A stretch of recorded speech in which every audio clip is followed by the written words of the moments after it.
দেখুন, চট্টগ্রামের খাগড়াছড়ি পার্বত্য অঞ্চলে একটি বিপজ্জনক ঘটনা ঘটেছে, যেখানে দেখা যায় অনেকগুলো পর্যটক ঘুরতে গিয়ে তারা একটি অনেক বড় কিং কোবরা দেখতে পান এবং সাথে সাথে বাংলাদেশ সেনাবাহিনীকে তারা কল করেন এবং কল পেয়ে সেনাবাহিনীর একটি চৌকস টিম সেখানে হাজির হয় এবং হাজির হওয়ার পরে তারা সেই সাপটিকে ধরার চেষ্টা করছেন।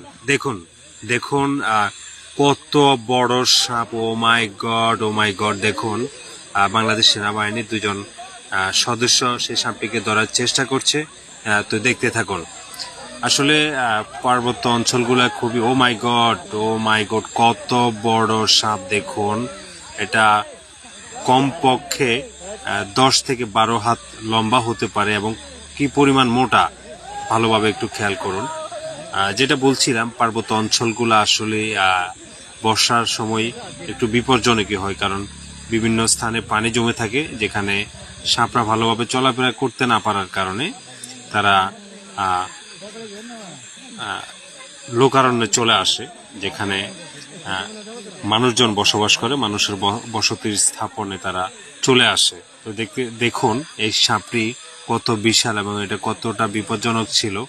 আসলে বাংলাদেশ সেনাবাহিনী খুবই খুবই হেল্পফুল। তারা প্রত্যেকটি কাজে মানুষকে এমনভাবে সহযোগিতা করে, যেটা আসলে তাদেরকে ধন্যবাদ না দিয়ে পারলাম না। দেখুন, পার্বত্য অঞ্চলে আসলে সবসময় তাদের এমন সহযোগিতা থাকে এবং তারা মানুষকে এভাবে সহযোগিতা দিয়ে যায়।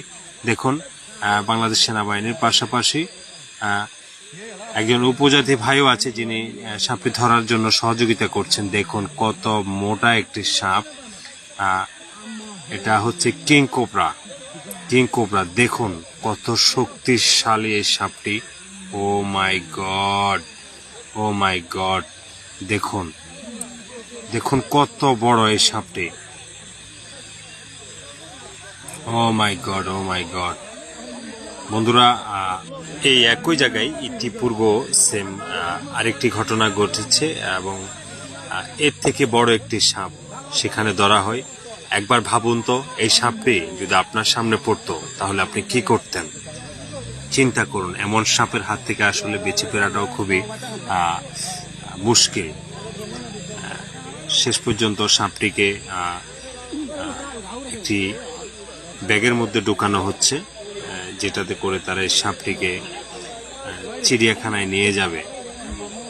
প্রাণী সম্পদ অধিদপ্তরের অধীনস্থ করে দেবে এই সাপটিকে। দেখতে থাকুন।